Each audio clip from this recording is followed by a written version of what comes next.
Anwar from India. Anwar?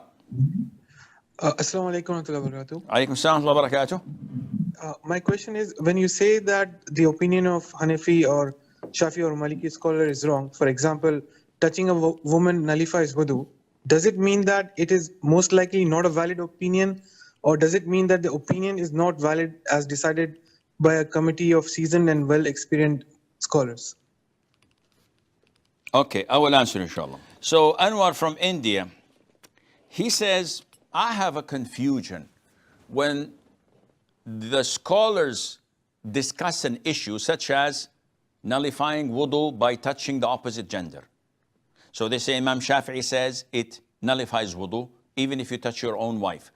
Hanafi scholars say that it does not impact your wudu. Now when they say this, how do we know which is the most authentic of all? First of all, you have to understand, brother Anwar, that the truth at the side of Allah is one. There are a number of different opinions regarding this particular issue. All those who strived to do the best in their ability to reach the truth, if they succeeded, they're rewarded twice. If they failed, they're rewarded once because they did their best. And this includes Imam Shafi'i, Imam Abu Hanifa, Imam Ahmad, Imam Malik, and the scholars.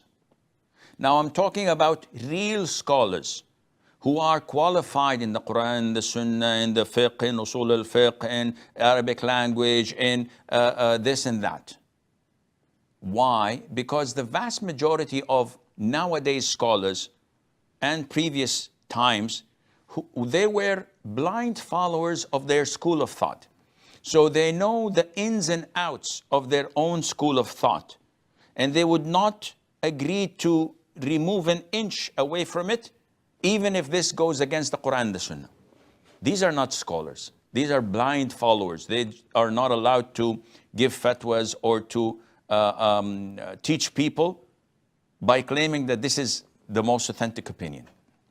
Now, for you as a layman and me, Allah Azza wa Jal says that whenever there's a dispute over an issue, you have to refer it to Allah and to the Messenger Sallallahu Alaihi Wasallam, which means you have to refer to the Quran and to the Sunnah of the Prophet ﷺ, as they will be the decisive factor in knowing which is right and which is wrong.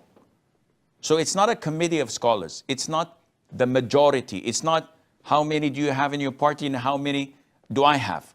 It's not how big your bicep is. It depends on what coincides with the truth. And the truth can only be known from the Quran and the Sunnah with the understanding of the three favorite generations, Tabi'een, of Sahaba, Tabi'een, and Tabi'at Tabi'een. So therefore, whenever there is a difference of opinion, we have to refer back to the Quran and Sunnah. Now the question is, why do scholars say, well, Imam Shafi'i says this and that, Imam Hanafi, Abu Hanifa says this and that, Imam Ahmad says this and that? They say this to indicate to their students of knowledge that the issue is an issue of dispute. And it depends on whom you're addressing.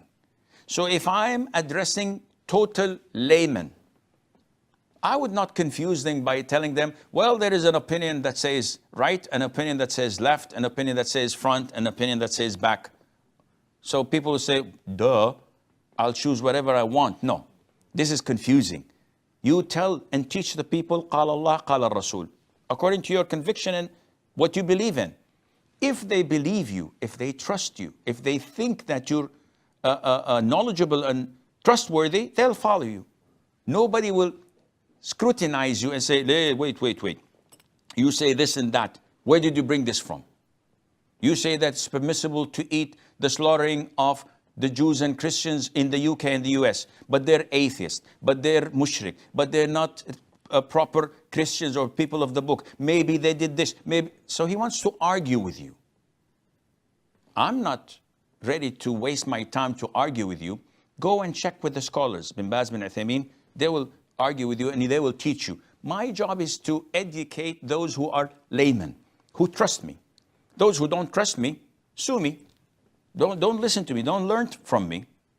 I don't need you. You guys definitely don't need me. So this is the norm. You go back to the Quran and Sunnah to try and figure out what is the right opinion. And if you don't know the right opinion, then you have to stick with one sheikh whom you trust his knowledge, his religious practice, etc.